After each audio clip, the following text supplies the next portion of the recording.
안녕하세요. 김호준입니다. 단독 삼성전자 사흘째 이례적 압수수색. 한국경제 어제자 기사입니다.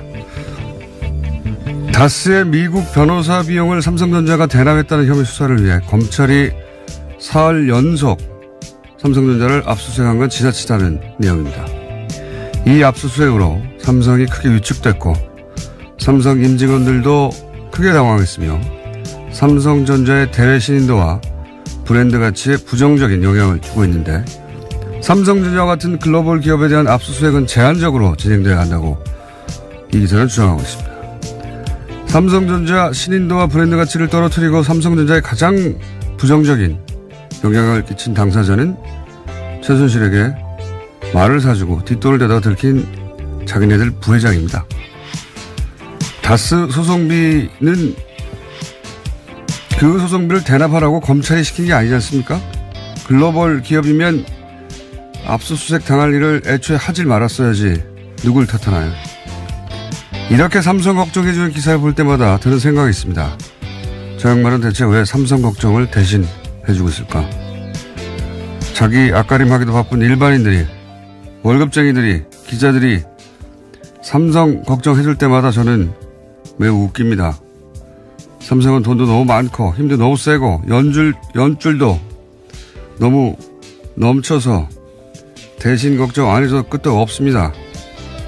삼성 걱정은 삼성이 알아서 하니까 기자님, 우리는 각자 본인 앞가림이나 잘하면 되는 겁니다. 김호준의 어드바이스였습니다.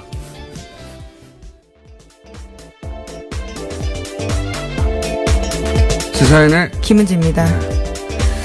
삼성 걱정을 이렇게 많이 하나 모르겠어요, 저는. 예, 한국경제뿐만이 아니라 수많은 언론들이 하고 있습니다. 그 기사 쓰는 분들, 예. 본인이 앞가림이나 잘했으면 좋겠어요, 다들. 삼성은 삼성이 걱정할 스스로 알아서 합니다. 예. 걱정 부서 따로 있어요, 거기. 어마어마하게 커요.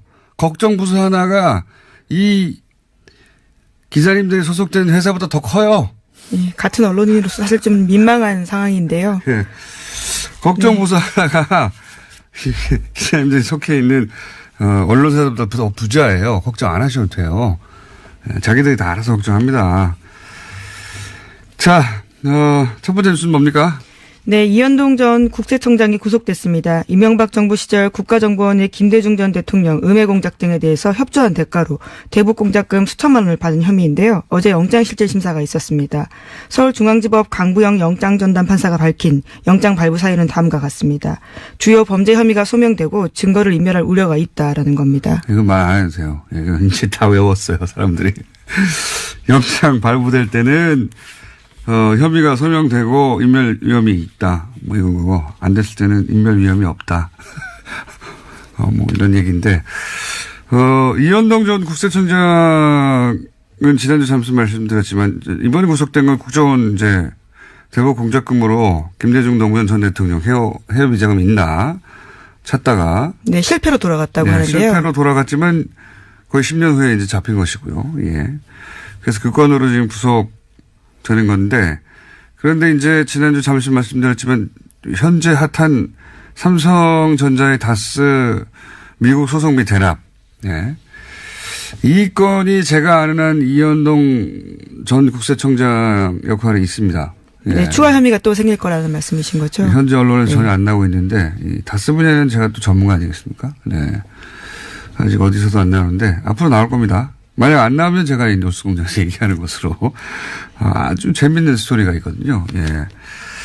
그리고 이제 관련해서 이학수 전 부회장이죠. 예. 전 구조본 실장. 네, 그렇죠. 해외 체류하고 있는 건 바로 이 수사를 피하기 위한 게 아니겠냐고 제가 강력히 추정한 바 있는데, 아마 아프실 예정 기술 같은 거 쓰지 않겠는가. 네, 조만간 피해자로 소환한다고 하는데요. 네, 아프실 예정 기술이나 소환되지 않으려고 여러 가지 노력하겠죠. 예. 어쨌든 다 이현동 전 국세청장 관련된 이야기는 이렇게 연결해서 머릿속에 떠올리셔야 된다. 예, 나중에 다스 연결된다. 소송비 대납 관련까지 이어진다라는 거죠. 나중에 연결된다. 안 나오면 제가 연결해 드릴게요. 자, 다음 뉴스는? 네, 이상은 다스 회장의 아들 이동영 다스 부사장 기억하실 겁니다. 이 이동영 다스 부사장이 최근 검찰 조사에서 한 진술이 JTBC에 보도됐는데요. 아버지의 지분은 작은 아버지인 이명박 전 대통령의 것이다라고 시인했다는 겁니다. 지난달 24일만 하더라도요. 서울 동부지검에 조사받으러 가면서 포토라인 썼습니다. 그때는 아버님 것으로 생각한다라고 이야기했었는데 최근에 서울중앙지검 조사에서 말을 바꾼 겁니다. 그때 말씀드렸잖아요. 아버지 거라고 말해야지. 아버님 것으로 생각이 된다고 나는. 말이 안 되잖아요. 예. 이전 대통령, 이명박 전 대통령 기자회견 다음날 제가 다 끝났다고 말씀드렸는데, 이명박 전 대통령 주변에서 방어해주거나 보호해주거나 최소한 침묵해주는 사람들은 이유가 뭐겠어요? 이명박 전 대통령이 힘이 있다고 생각해서 그러는 거거든요. 예. 자기가 혼자 괜히, 진실을 말했다가 자기만 죽지 않겠나. 과거에 힘이 있을 때 그랬으니까요. 근데 이 기자회견은 힘이 없다는 걸 보여준 기자회견이에요. 그 사람들은 굉장히 예민하게 그걸 바라봤을 텐데, 그러니까 버틸 이유가 없어지는 거죠. 그래서 저는 그 기자회견 하지 말았어야 된다고 몇 차례 얘기했는데, 말을 안 했으면 그럼 뭐가 있는 줄 알았을 거예요. 계속해서 뭔가 있다라는 암시는 계속 했었는데요. 예, 아무것도 없잖아요. 예. 그때 이미 끝났다. 이제 이렇게 일반인들은 버틸 이유가 없는 거예요, 더 이상. 예, 이런 얘기는 더 나올 것이고. 자, 관련 뉴스가 또 있나요, 다스 관련해서? 네, 관련해서요. 이동영 씨의 자세한 진술이 오늘 아침 한국일보에 소개됐습니다. 검찰이 이명박 전 대통령 아들 시영 씨가 도곡동 땅 매각 자금을 쌈짓돈처럼 썼다라는 정황을 포착해서 수사 중이라는 건데요. 이동영 씨에 따르면 2013년 정도에 이시영 씨가 이상은 회장 명의의 통장을 만들어 달라고 했다고 합니다. 여기에는 도곡동 땅 매각 자금 10억 원 정도가 입금됐고요. 또 이상은 회장의 다스 배당금 수억 원도 송금됐다라고 합니다. 이 돈을 자기 개인 돈처럼 쓰다가요. 지난해 12월 달에 이동영 부사장에게 통장을 돌려줬다라고 합니다. 이 이야기의 골자는 한 줄로 하면 도곡동 땅 주인이 이시영 씨 아빠라는 거죠. 이명박 전 대통령. 그러지 않고선 이렇게 쓸 수가 없다라는 건데요. 네. 또 심지어 이시영 씨가 통장을 돌려주면서 이동영 부사장에게 자신이 쓴 걸로 해달라는 이야기까지 해달라고 이동영 씨가 검찰에서 진술했다라고 합니다. 도곡동 땅을 판 돈을 명의는 이상은 회장의 이름으로 돼 있는 통장에서 자기가 마음대로 썼다는 거잖아요. 그러니까 실제로 그 땅 주인은 이명박 전 대통령이다라고 하는 아주 오래된, 예, 아주 오래된, 의혹에 일단이 풀리는 건데, 이 땅이 모든 게 출발이거든요. 도곡동 땅 팔아서 다스에 들어가고, 그 돈이 BBK 들어가고, BBK에서 옵션을 벤처해서 주가 조작하고, 뭐 천억대 피해를 준 다음에, 김경준 씨가 미국에 도피한 다음에 140억 가지고 싸우다가 돌려받고, 이 모든 게 이 땅에서 출발하는 거예요. 근데 이 땅의 주인이 결국 이시영 씨 아빠다. 예, 그러지 않고선 이시영 씨가 어떻게 썼겠냐라고 볼 수 있는 건데요. 섞었냐요? 예. 예, 발음이 꼬이네요. 죄송합니다. 발음이 꼬이는 건 제 역할인데, 예. 그 얘기입니다. 예. 이게 이렇게 연결해서 밝혀지면 이 중에서 예를 들어 주가 조작, 이런 건 엄청난 피해였거든요. 예, 주범이 되는 거죠. 예, 김경준 씨는 징역을 살았었습니다. 10년 가까이 살았죠. 예.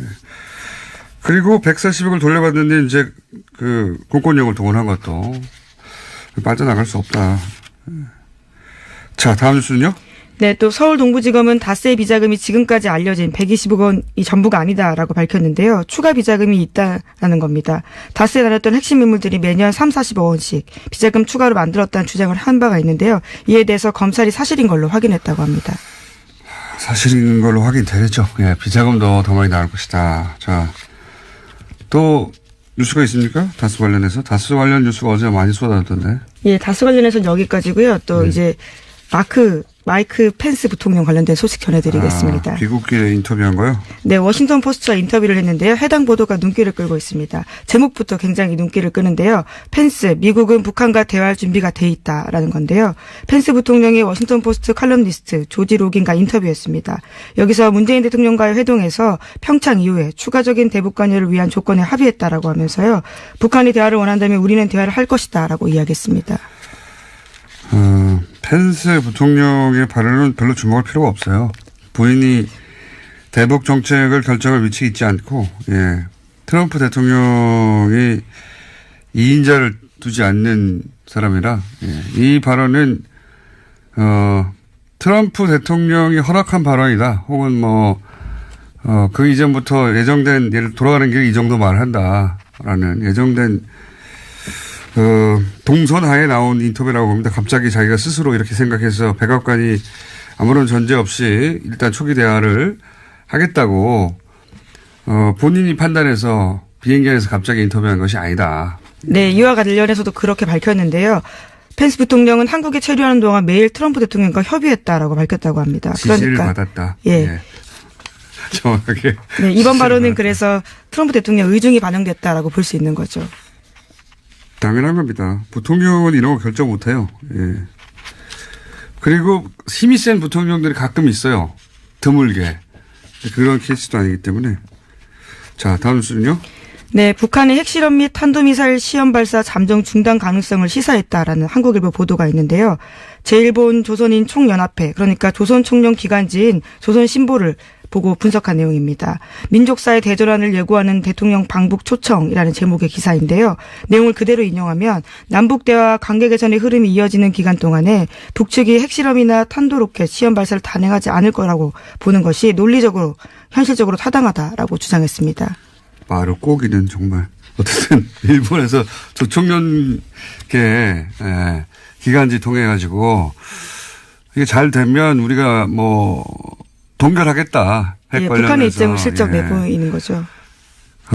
이 클린턴 정부 말기에 거의 평화협정 맺어지기 직전까지 갔었어요. 예, 그때 캘리포니아에서 말도 안 되게 이제 부시가 뒤집어져 가지고 당선되지만 않았어도 정말 직전까지 갔었거든요. 예. 클린턴 대통령 때 모든 게 해결될 뻔했어요. 네, 모든 게 미국 막판에. 정권이 교체가 되면서. 네. 예. 근데 막판에 이제 부시 들어서면서 모든 게 또 원점으로 되돌아갔지만 그때보다 지금은 더 어렵죠. 그때는 김대중 전 대통령과 클린턴의 조합으로 거의 이거 해결되나 보다 하는 막판까지 갔다가 다 무산됐지 않습니까? 이번이 20년 만에 다시 돌아온 기회예요. 예, 과연 가능할지. 근데 또 상대는 트럼프 대통령이라 과연 가능할지 모르겠으나 훨씬 더 어려운 상황이긴 한데 근데 훨씬 더 트럼프 대통령이 자기 생각만 하는 사람이라 저는 오히려 가능할 수 있다는 생각을 자꾸 합니다. 자기가 노벨 평화상 받으려고 저는 노벨 평화상 받으려고 한다고 생각하거든요. 트럼프 대통령이 오바마 대통령을 넘어서기 위해서 노벨 평화상을 받기 위해서 극적인 뭔가 할 것 같은데 그게 대북 문제 아니겠는가. 네, 평화협정을 끌어낸다면 그 또한 가능한 시나리오라고 생각할 것 같습니다. 트럼프 대통령이 말도 안 되게 노벨 평화상 받을 수도 있어요. 오로지 우리에게 평화를 주기 위해서가 아니라 자기가 상을 받으려고 그렇게 할 수도 있다는 생각을 저는 계속합니다. 작년부터. 자, 다음 뉴스 뭡니까? 네, 강원랜드 채용 비리에 대한 윗선의 수사 외압을 폭로한 안미영 검사 기억하실 텐데요. 안 검사가 어제 수사단에 참고인으로 출석해서 진술했습니다. 안 검사는 강원랜드 전 사장에 대해서 구속영장을 3번이나 청구했는데 3번 다 대검에서 반려됐다라고 밝혔습니다. 이게 핵심은 사실은 권성동 의원이죠. 지금 현재. 이 사건 초기부터 채용 비리 리스트에 그 리스트에 종이에 써 있어요. 권성동 의원의 이름이. 예, 지원자, 청탁자 이름이 나란히 쓰여 있긴 합니다. 예, 청탁자 이름이 나란히 써 있고, 그리고 이제, 소위 이제 검찰이 확보했다고 하는 그 소위 브로커라고 봐야 되겠죠? 예. 브로커와, 강원랜드 사장과 전 사장이죠. 전 사장과 통화 내용 중에 시사인이 보도했었죠, 이거. 예. 네. 예, 대포폰이 있었는데요. 네. 이 대포폰이 일종의 스모킹건 같은 역할을 하고 있습니다. 거기 보면은 권성동 의원하고 얘기를 했냐, 의논을 했냐, 이런 얘기 나옵니다, 다. 그리고 지금 구속된 최영집 전 강원랜드 사장, 채용비리 핵심, 이 최 전 사장과 권성동 의원이 또 계속 연락을 주고받았다는 기록도 있고, 내용도 있고, 네. 예, 관련된 자료를 근거로 계속해서 수사를 진행하려고 했는데요. 안 검사의 수사를 막은 겁니다. 그러니까 권성동 의원의 연루는 명백합니다. 다만 어디까지 연루됐냐가 관건일 뿐인데 수사를 전혀 안 했으니까요. 네, 본인은 계속해서 부인하고 있는 상태고요. 심지어 안미영 검사를 고소한 상태입니다. 고소할 수 있죠. 예. 저도 고소를 많이 당해봤어요. 고소고발은. 자, 어쨌든 연루는 분명한데 어디까지 연루됐는지가 관건인데 이걸 수사를 해야 하나 수사를 못하고 있는 상황이다. 그리고 검찰 고위 간부가 그 이전에 계속 그걸 막았다. 이게 핵심이죠. 그거를 안미영 검사가 이제 참다 할 수 없이 폭로를 한 거고요. 굉장히 이례적인 겁니다. 개인적인 문제가 아니라 검찰 내 그 수사 지휘 문제를 가지고 현직 검사가 이렇게 폭로한 건 제가 아는 처음이에요. 네, 수사를 하고 싶다고요, 검사가요. 이 같은 이야기를 한 겁니다. 수사하는 검사가요. 이런 건 처음이에요. 예를 들어서 뭐 서 검사, 윤정 검사 같은 케이스하고 또 다른 문제입니다. 이거는 검찰 지휘 체계, 검찰 동일체라고 하는 사실 그게 뭐 올바른 건 아닌 것 같은데 그 원칙을 처음으로 공개적으로 깬 용기로 따지면 대단한 용기의 인터뷰거든요. 예. 안 검사가 아무런 불이익 당하지 않고 이 수사가 제대로 돼야 되는데요. 자, 시간이 다 됐어요. 네. 조금 남았는데 옆에 어떤 분이 이미 들어 앉아 계세요. 네. 그래서 오늘 여기까지 해야 될 것 같습니다. 뉴스가 있긴 있었네요. 이건희 차명 계좌 과징금 부과해야 된다. 법제처가 어제 법령 해석을 내려가지고요. 네, 그걸 이제 해설할 분이 여기 나와 계십니다. 여기까지 하겠습니다. 시사인의 김은지였습니다. 감사합니다. 자, 바로 연결하겠습니다. 옆에 이미 앉아 계시기 때문에. 법제처에서 이 과징금 부과 처분을 내려서 이 건 관련해서는 거의 여기까지 단독 드리블로 밀고 왔다라고 말해도 좋을 박용진 의원 또 나오셨습니다. 안녕하십니까. 안녕하세요. 더불어민주당 박용진입니다. 전화로 하려고 했는데 짧아서 나오셨어요. 네, 굳이 나왔습니다. 제가. 본인이 한 건이기 때문에. 일단 법제처 결정부터 알려주십시오. 어떻게 결정했는지. 전에 말씀드린 것처럼 금융실명법에는요, 93년 8월 12일 이전에 개설된 금융실명법이 금융실명제도가 공포되기 전에 개설된 계좌에 대해서는 원금의 50%를 다 과징금으로 징수하도록 되어 있습니다. 그러니까 숨겨놨던 돈은 절반은 내놓으라는 거예요. 그렇습니다. 그래서 4조 5천억 원에 달하는 이건희 차명계좌와 관련해서 처음에는 20개인 줄 알았더니 나중에 저희가 몰고 몰아봤더니 27개로 확인된 이건희 차명계좌 중 93년 8월 12일 이전 개설 계좌에 대한 과징금을 매겨야 된다. 이게 이제 더불어민주당의 주장이었고요. 금융행정혁신위원회, 다시 말해서 금융권의 적폐를 확인하고 해결하기 위해서 만들어 놓은 위원회에서도 과징금 매기는 게 당연하다. 그랬는데 우리의 금융위원회가 못하겠다. 왜 그러냐 하고 덤볐죠. 금융위도 안 한다고 그러고 국세청도 미제문자고 그러고. 예. 그래서 결국은 못하는 줄 알았는데 이걸 법제처로 넘겼어요. 해석을. 법제처가 이호여사에 대한 해석을 내렸고 방금 우리 김 기자님께서 말씀하신 것처럼 과징금 부과는 너무 당연하다. 그거는 뭐 일반인의 상식이에요. 맞습니다. 너무 상식적인 거를 지금 십몇 년 동안 못하고 있었던 거죠. 십몇 년이 뭡니까? 지금 몇 년 됐어요 지금. 이게 2008년에 알려진 거니까 지금 10년. 네, 알려진 지 이후로도 10년. 그리고 금융실명법이 도입된 지는 24년, 25년이 되어가고 있습니다. 그러니까 이게 삼성의 힘이 이렇게 센 거예요. 그리고 제가 지난 10월 16일 날 이 문제를 우리 국정감사에서 제기한 뒤로부터는 지금까지 똑같이 버티고 왔으니까요. 엄청난 삼성 감사기와 시간 끌기의 결과가 지금 이렇습니다. 그러니까 이게 법에 그렇게 써 있거든요. 법에 그렇게 써 있고요. 너무나 당연한 법이 일인데. 20몇 년 전에 만들어져서 그게 써 있어요. 그렇게 하라고 과징금 내라고 써 있는 숨긴 돈 절반 내놔 써놨거든요. 안 내놔요 그냥.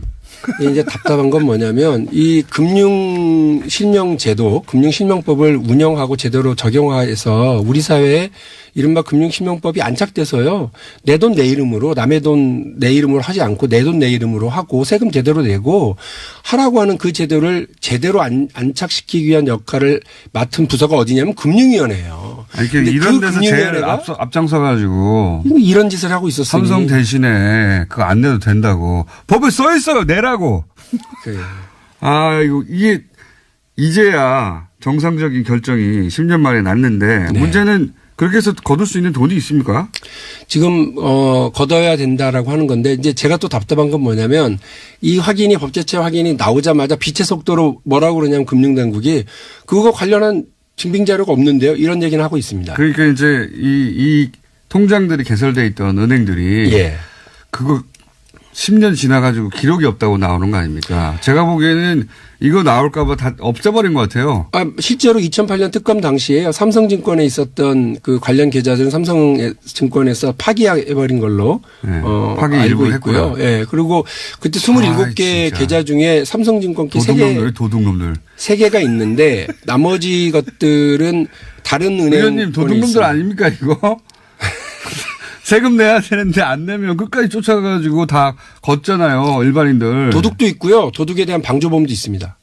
이게 공범이죠. 공범 이 정도 되면. 예, 하수인. 협력한 사람들도 있습니다. 하수인들. 엄청 큰 도둑이 하나 있고요. 거기서 무슨 떡고물이 떨어지는지. 근데 제가 여당이니까 네. 정부 측에 대해서 너무 세게 하면 안 된다라고 하는. 그럼 도둑놈 내가 말할게요. 예, 이런저런 얘기가 있으니 제가 말은 조심하겠으니 공장장께서 적극적으로 얘기해 주십시오. 이거 도둑이지 뭐예요. 예, 아니 예. 정상적으로 낸 사람 얼마나 억울합니까. 여기는. 예. 예. 저는 여당입니다. 예. 아니 이거 내야 되는 거란 말이죠.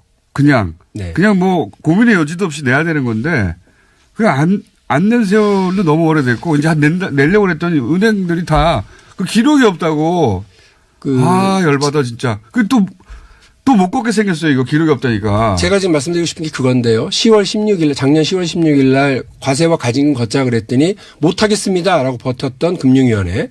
그리고 또 2주 뒤에 세금은 거둘게요. 이렇게 태도를 바꿨죠. 세금 얼마 안 되잖아요. 네. 그리고 또 제가 막 몰아붙이니까 과징금 거두라 그랬더니 과징금은 못 걷습니다. 버텼던 금융위원회가 이번에 법제처 해석으로 거둬야 되게 생겼습니다. 그랬더니 은행이 나타났어요.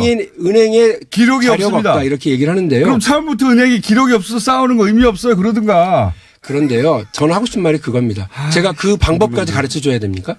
네? 어떻게 해야 됩니까? 세금 걷어야 되고 과징금 걷어야 된다라고 하는 거 다시 환기시켜주고 여기까지 왔는데 이제 그 증빙 자료까지 제가 찾아야 되냐고요. 그와 관련해서 자기들이 찾아야 되고. 증빙 자료를 찾을 방법이 있어요? 있죠. 아니 자기들이 해야죠. 이 관련해서 어떻게든 추징이 가능한 추정 자료들을 확인할 수 있어요. 의원님 2008년도에 손에 뭐 쥐고 있는 거 계십니까? 2008년도에 삼성 특검이 있었고 그 관련 자료들이 지금 다 남아 있어요. 손에 쥐고 있으면 놓고 가세요 그러면. 예? 아직 손에 쥐인 건 없으시고요? 제가 그 여당인데요, 뭐. 예. 그래서 이 문제에 대해서는 정부 관료들이 금융위원회가요 없어요, 못해요, 안 해요, 나 몰라요가 아니라 책임 있는 태도를 보여줘야 된다는 것이 제 입장. 은행을 또 압수수색 해야 됩니까? 그러면 어떻게 해야 돼요 도대체? 이 좀 내라고 제발. 금융위원회하고 금융감독원은요 압수수색 할 것 없이 시중은행들에게 관련 자료를 내출하라고 할 수 있는 권한이 있고요. 아니 근데 뭐 보관 시한 뭐 이런 거 내놓으면서 이제 지나서 할 수가 없다. 이러면 어떡합니까? 제가 알기로 93년 이전 계좌 특히나 현명관 삼성전자 부회장이 예전에 했던 말이 있습니다. 88년도에 개설된 내 계좌에 있는 2천억 원의 돈은 내 돈이 아니다. 네. 기자들과 인터뷰에서 했던 얘기예요. 그 이건희 씨 거다. 네. 이렇게 얘기를 한 적이 있거든요. 그렇게 해서 제가 추정을 했었던 바가 있고요. 네. 그러니까 그런 노력들을 증언을 모으든지 관련 그 당시에 은행 직원들의 이걸 모으든지 해서 확인하고 찾아낼 노력들은 안 하고요. 못 걷어요. 이 얘기부터 한다는 게 말이 돼요? 아니 그 은행이 바로 튀어나오는 것도 웃겨요. 이게 금융감독원의 발언입니다. 은행이 아니라. 예. 금융감독원은 은행한테 들었겠죠. 당연히. 제가 볼 때는 확인을 얼마나 했었는지도 모르겠고요. 네. 예, 이와 관련해서 좀 책임 있게 했으면. 싹 정리해보자면 93년 법이 바뀌면서 그때까지 숨겨놨던 돈이 있잖아요. 다른 사람 이름으로. 복잡하게 생각할 거 없습니다. 숨겨놨던 돈이에요. 그 돈에 한 4조 정도 되는데 그 과징금이 그때 당시 법률로도 지금도 마찬가지고요. 숨겨놨던 돈 다른 사람 이름으로 절반 내라는 겁니다. 그동안 이때 안 냈어. 계속. 네. 계속 안 내다가 2008년에 들켰어요. 들켰는데 그때부터 지금까지 계속해서 그 돈을 거둬야 될 책임이 있는 혹은 뭐 지휘해야 될 책임이 있는 곳에서 그 돈을 안 거둬도 된다고 계속 얘기해 준 거예요. 정확하게 말씀하세요. 네. 안 거둬도 된다고. 그다음에 국세청도 안 해도 된다고. 그렇죠. 그러니까 2008년은 우리나라의 블랙홀. 도둑놈들이에요. 도둑놈들. 네네 하셔야죠. 네네네. 블랙홀 같은 한 해인데 2008년이 이때 MB 정부가 시작이 되고요. BBK 특검은 은폐 특검이 돼버렸고요. 삼성 특검은 면죄부 특검으로 끝났습니다. 그래서 금융위원회는 그 당시 이건 금융실명법 위반이 아니라고 해석을 해서 지금 공장장 말씀하신 것처럼 이렇게까지 온 거죠. 그러니까 오히려 삼성의 차명 계좌를 삼성 이건희 회장 돈으로 넣어주는 역할만 해줬을 뿐이고요. 그러니까요. 거기에 대한 세금과 제대로 된 과징금을 거두려는 노력도 하지 않았던 겁니다.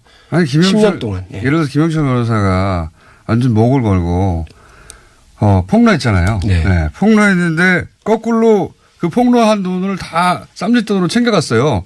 이게 말도 안 되는 도둑놈들. 네네. 맞습니다. 네네. 네. 제가 이거 하나 읽으려고 좀 써놨는데. 도둑놈과 그 공범들이에요. 네. 하나 써놨는데 읽어도 돼요? 이거 읽고 가십시오. 왜냐하면 우리 공장장님이 막 네. 얘기를 하시면 제가 해야 될 얘기 못하고 한 적이 많아서. 자, 읽을게요. 네.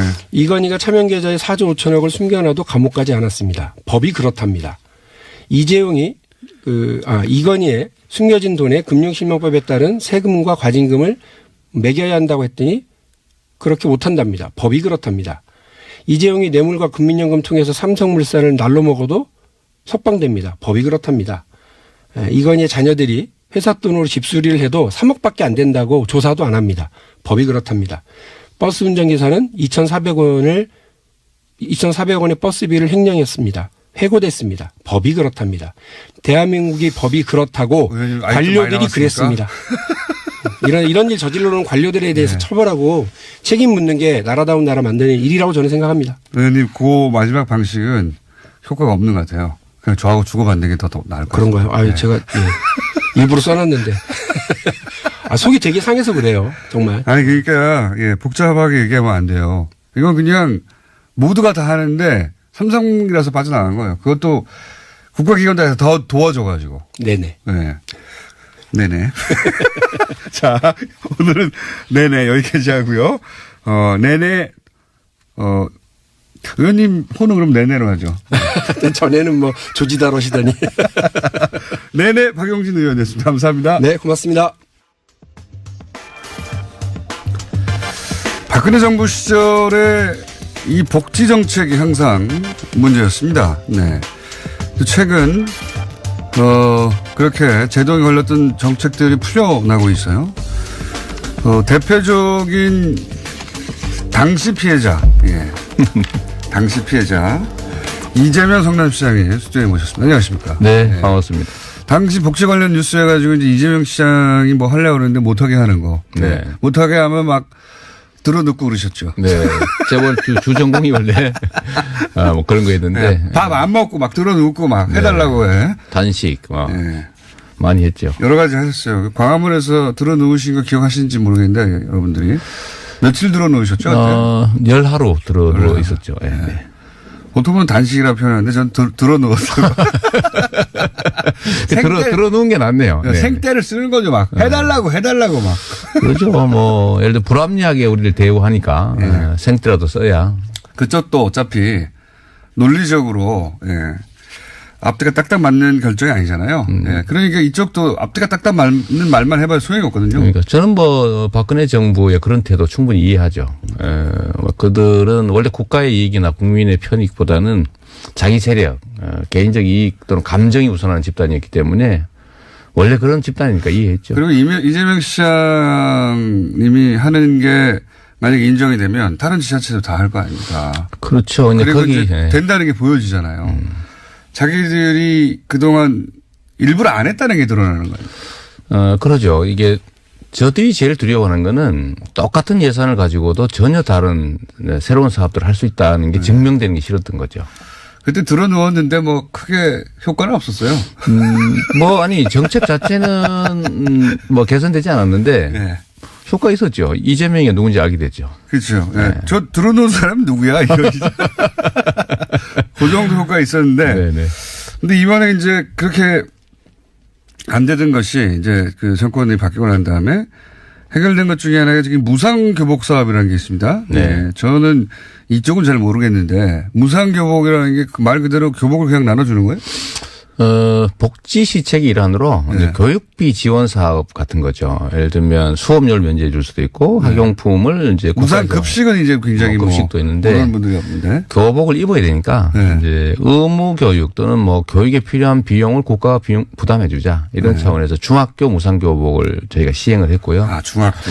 그 다음 단계는 이제 고등학교를 확대하는 중인데 박근혜 정부는 중학생이고 고등학생이고 무조건 다 막았던 거고 그 성남시의 자유한국당 측은 중학생 교복은 동의를 했는데 고등학생 교복은 1년 내내 계속 막고 있는 상태죠. 근데 그 마지막 반대 이유가 정부에서 동의하지 않았다. 아, 였었는데. 네, 근데 지금 이제 동의는 아니고 정확하게 얘기하면 이제 수용. 우리는 반대 아니다. 뭐 이런. 이건 지자체가 결정할 일이다. 그렇죠. 예. 네. 뭐 그렇게 된 건데 저희가 다시 임시에 소집해서 요구해 볼 생각인데요. 네. 이제 결론은 봐야 되겠습니다. 걸림돌 없어진 거 아닙니까, 사실상? 정부가 막는 것도 아니고. 그런데 시의회는 달라요. 그러니까 매번 다르니까 이유가. 그때.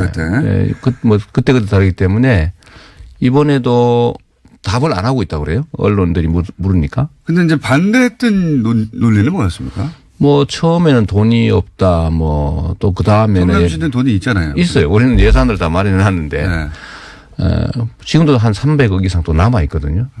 저금하고 있는 상태입니다. 근데 그게 이유가 안 되니까 그 다음에는 가난한 사람만 줘라. 그래서 가난한 사람 이미 주고 있다. 그 다음에 이제 마지막으로 나온 이유가 정부가 이거 하지 말라고 하지 않냐. 아, 이 스토리가 그렇게. 네. 근데 뭐 이유가 시시때때로 바뀌기 때문에 이번에 저희가 임시회 요구해서 다시 추경으로 편성을 할 텐데 어떤 결론을 낼지는 또 가봐야 될 것 같습니다. 그렇군요. 어쨌든 이제 정부 차원의 걸림돌 없었는데 그러니까 무상급식에서 이제 한 단계 더 나가서 교복도 무조건 사야 되는데. 그렇습니다. 그러면은 이거 지자체에서 해결해 주겠다 이렇게 나서는 거잖아요. 그렇죠. 뭐 지자체든 교육청이든 교육에 필요한 비용은 사실은 교육 자체가 그 선택이 아니라 필수기 때문에 이제는 고등학교까지는 그 비용을 국가가 부담하는 게 맞죠. 그리고 거기 좀 더하면 네. 지금 이번 문재인 정부의 국정 그 계획 중에 고교 무상 교육이 들어가 있습니다. 아, 고교 무상교육도 들어가 있어요? 이미 들어가 있습니다. 예, 들어가 있고요.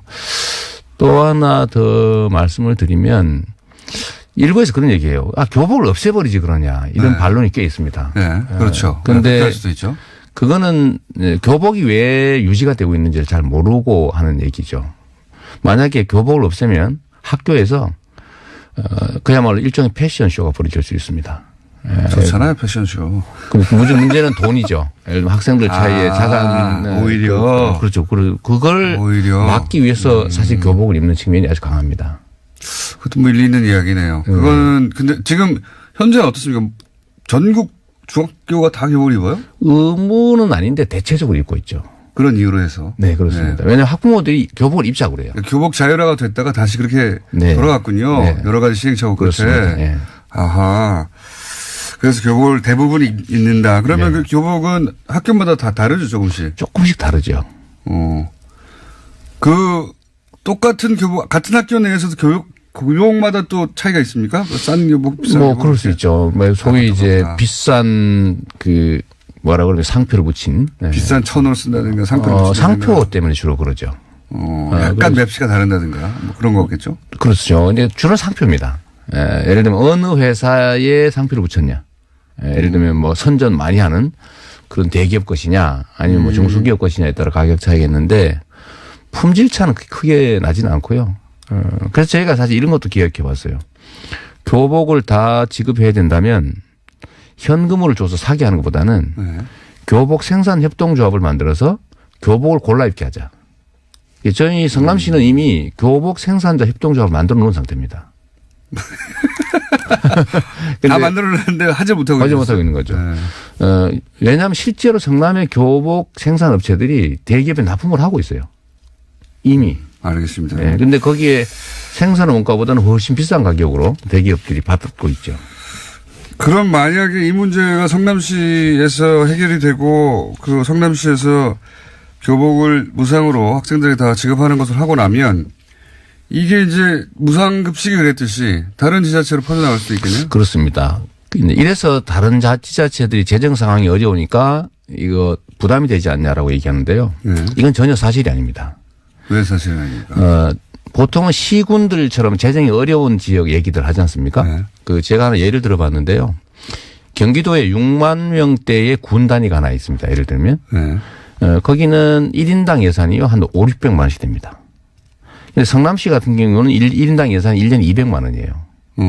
그런데 그쪽에는 예를 들면 우리는 30억 가까이 들지만 거기는 학생이 몇 명 없잖아요. 기껏해야 제보기는 한 4, 500명? 그 정도면은 30만 원씩 해도 얼마 안 됩니다. 그러니까 한 2억 정도밖에 안 되는 거죠. 그러니까 전체 3, 4천억 예산 중에서 2억이 없어 못하는 건 아니거든요. 도로 포장 엉뚱한 데 하나 안 하면 간단히 마련할 수 있는 돈이죠. 실제로는 그 돈을 거기 쓰는 게 아깝거나 그런 생각 안 했을 뿐이다. 저는 그렇다고 봅니다. 우선순위 선택 문제죠. 아니 그러니까 복지 정책이라고 하는 게 엄청나게 많은 돈이 드는 게 아니고요. 네. 성남시 청년배당도 예를 들면 1인당 100만 원 24세에게 주는데 연간 100억 정도가 됩니다. 근데 아까 예를 들었던 그 군 단위에도 보면 네. 그 청년 24세 되는 사람이요. 한 400명, 3,400명 밖에 안 돼요. 그러면 3, 4억 정도 아닙니까? 못하는 건 사실 돈이 없어서는 아니죠. 시장님, 그 교복은 알겠습니다. 네. 교복은 그리고 여기에 대해서 이제 경기도에서는 반대해서 재수했었죠. 네. 그 얘기는 제가 남경필 지사한테 듣기로 하고요. 왜 재수했냐. 안 계시기 때문에 이 얘기는 더 안 하기로 하고. 이게 뉴스에 나왔어요. 성남시가 공영개발로 한선 5,500이 있었는데 그중에 1,800억을 현금으로 시민들한테 주겠다. 네. 이거 획기적인 뉴스긴 한데 굉장히 뭐랄까요. 받아들이기 생경한 로직입니다. 지자체가 공영개발로 돈을 환수했어요. 돈을 벌었다는 얘기죠. 한마디로. 네. 그러고 나서 그거를 성남 시민에게 예를 들어서 지금 교복 정책이라든가 뭐 여러 가지 정책으로 네. 혜택을 준다가 아니라 현금 줄게. 이게 있었던 일입니까? 다른 나라라도? 대한민국에서는 없던 일인데요. 그러니까요. 전 세계적으로는 많이 있는 일입니다. 대표적인 데가 알래스카주는 석유 자원이 많으니까 네. 석유 자원 개발에 따른 이익을 모아가지고 기금을 만든 다음에 1년에 1,000불 내지 2,000불씩 개인에게 지불하고 있어요. 그냥? 그게 소위 기본소득이죠. 조건 없이. 개념은 기본소득인데. 그러니까 그러니까 부동산의 가치가 올라가는 건 누군가 노력해서가 아니라 네. 그냥 시가 예를 들면 이 지역을 개발 지역으로 지정하는 것 자체로 땅값이 몇 배씩 폭등한단 말이에요. 네. 그 개발 이익을 누가 갖느냐. 지금까지는 다 업자가 가져갔죠. 네. 정치인들이 거기 끼고 부정부패가 됐는데 이 5,503억 원 정확하게 그때 당시에 새누리당 현직 국회의원 그 현직 국회의원의 친동생 이런 사람들이 뇌물 받고 압력 가하고 뭐 이렇게 해가지고 LH가 하고 있던 걸 뺏어서 민간이 하기로 했던 거예요. 그 제가 재수 없게 당선되는 바람에 그들 입장에서는 이걸 제가 다 시로 환수했죠.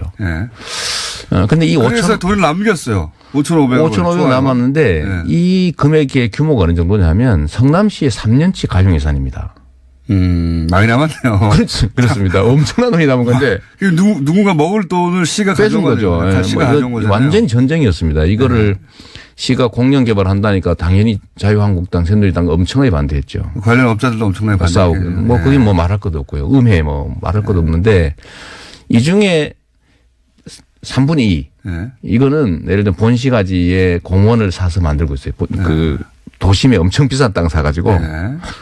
그것도 하고 터널도 만들고 기반시설을 만들고 1,800억 정도는 원래 이제 저희가 보통 그런 데 쓰고 뭐 빚 갚고 그러는 거 아닙니까 원래. 빚은 이미 다 갚았으니까 갚을 때 더 없고요. 없어요. 잘난 척 하실 만하네. 잘난 만하죠. 뭐 저희 현금을 한 5,200억 정도 갚았으니까 똑같은 예산 가지고요. 근데 이미 3분의 1 정도는 성남시는 빚이 하나도 없습니까? 없어요. 9억 남았어요. 9억. 근데 그건 정부에서 원래 대신 갚는 거여서 우리 빚이 아니고요. 근데 5,500억 중에서 3분의 2는 이미 그런데 썼는데. 그래도 남았어요?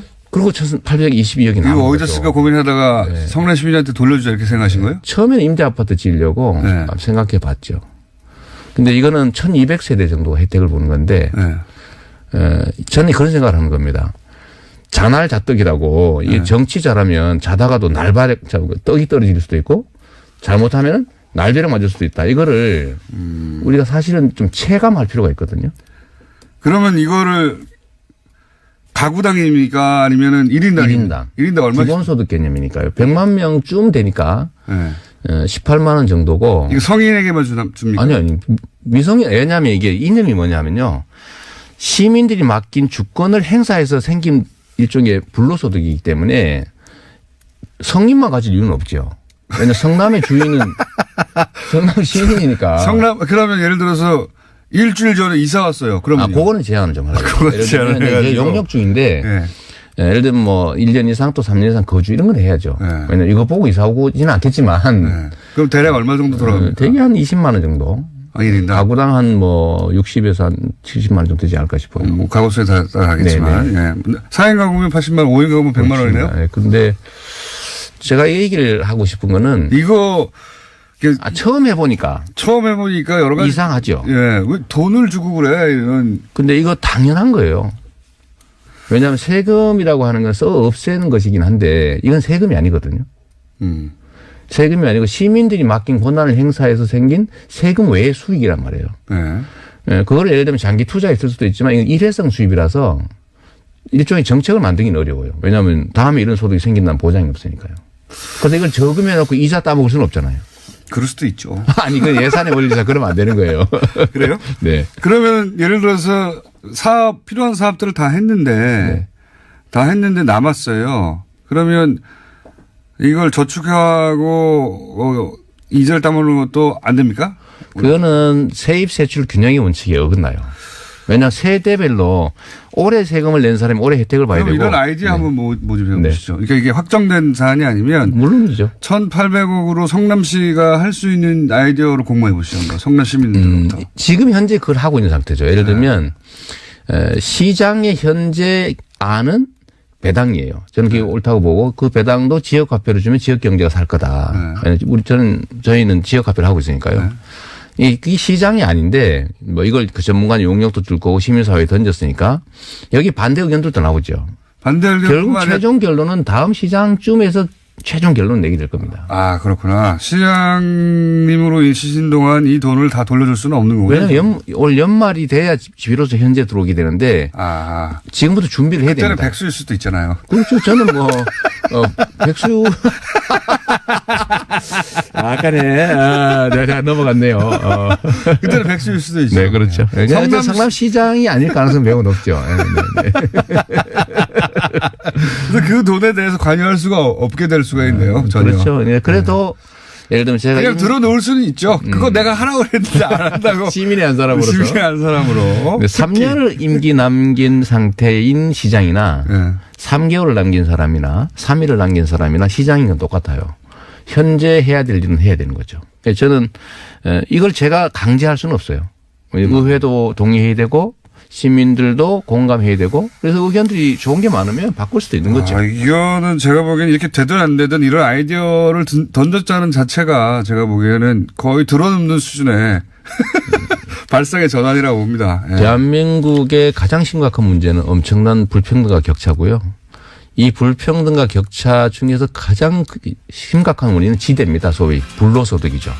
부동산 불로소득을 환수해야 됩니다. 자, 시장님 시간 다 됐어요, 이제. 벌써요? 제가 아침 5시 반에 일어나가지고 왔는데 벌써 이렇게 끝냈어요. 이재명 시장이었습니다.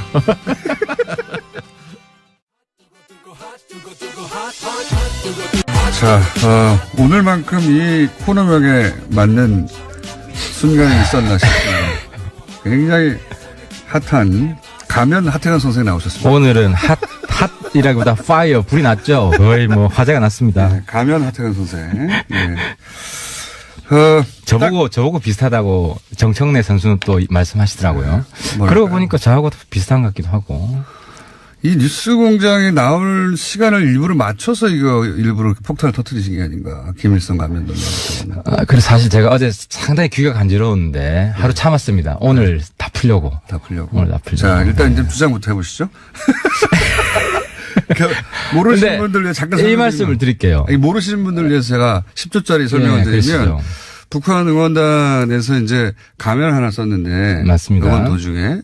그 가면의 얼굴이 김일성이다.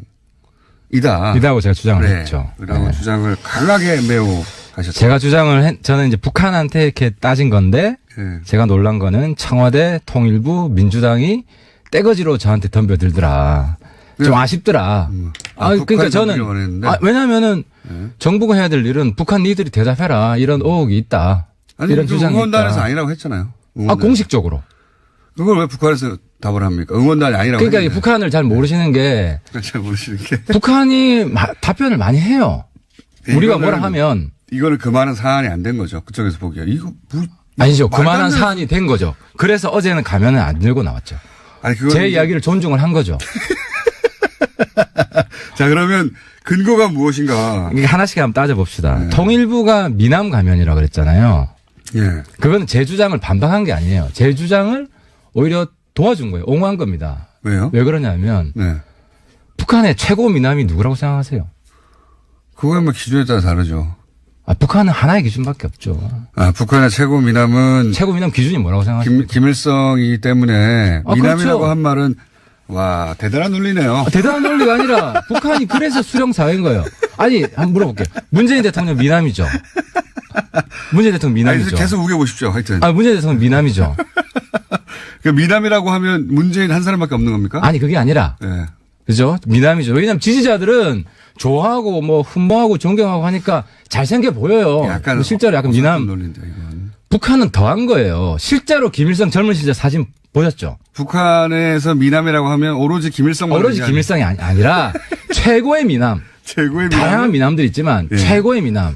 그러니까 한번 보세요. 그 사진을 한 사람의 사진을 다 같이 가지고 나왔잖아요. 예. 내가 물어볼게요. 그럼 누구예요, 그 사람? 아니 뭐 그쪽에서야 말하는 배우가 있잖아요. 리용호라고. 그러니까 인민 배우. 리용호라고 예. 하면 예. 뭐 한국에서 일각에서 나온 건데 통일부 공식 입장도 아니고 예. 국민을 바보로 하는 겁니다. 왜요?